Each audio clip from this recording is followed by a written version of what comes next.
Thank you, Your Honor. As you noted, there has been a flurry of activity that has been occurring in the last 12 hours. We would like to move to vacate this hearing. The filing of an amended complaint has mooted their motion for preliminary injunction for which we are here for today.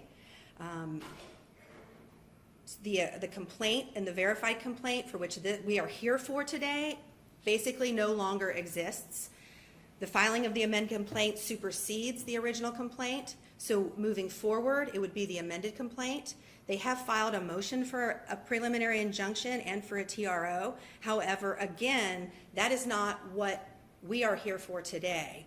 And so we would move to vacate the hearing. Response?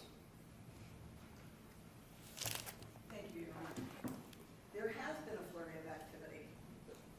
Indeed, the flurry of activity began with the defendants filing on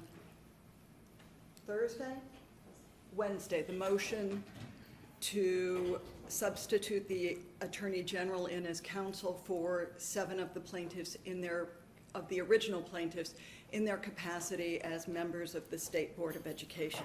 After expedited briefing, it was determined that 2 of the plaintiffs, who are parents, maintain parent standing. Those plaintiffs are still in the case. There had been, since the filing of this action and the grant of the TRO, a number of different people who have come and expressed interest in participating in this case as plaintiffs. With the dismissal of the State Board members' claims and the filing of a motion to dismiss, we felt it appropriate to respond with an amended complaint. The amended complaint does not in any way dramatically alter the nature of what is to be heard today.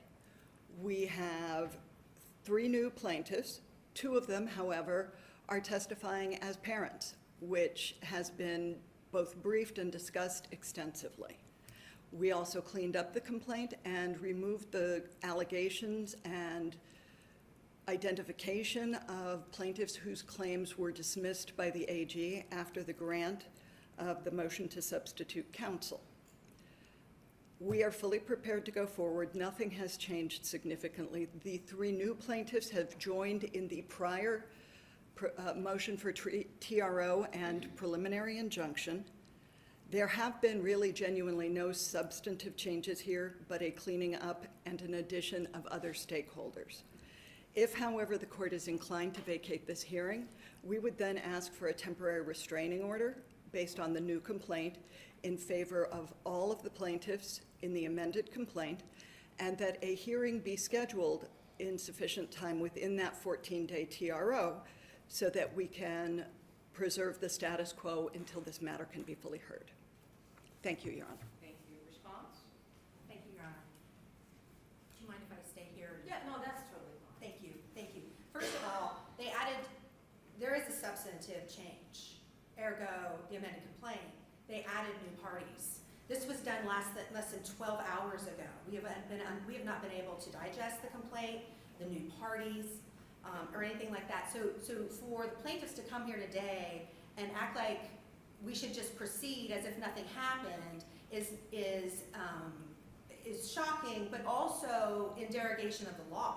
As we indicated, an amended complaint supersedes the first filed complaint.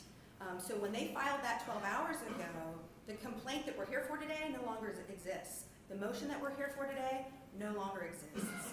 And I would never think that I needed to tell you, as a magistrate what you can and can't do, but as you know, the trial court ordered this hearing today for the complaint that was first filed. So we would submit to you that as a matter of law, this motion should be vacated. To the extent that the plaintiffs are asking to convert this into a TRO hearing, we would strenuously object to that. The TRO that they obtained was on verified facts that no longer exist. The filing of the amended complaint, the defendants have a right to take a look at that complaint, and if they want to ask for another TRO at some point, I think they can absolutely do that.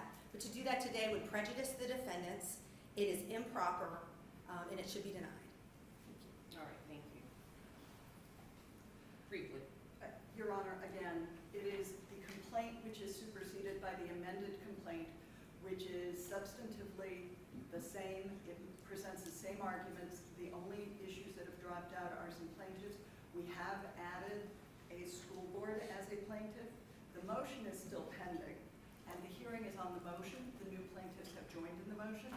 And again, if the court is inclined to grant defendant's motion, we would ask for a temporary restraining order to preserve the status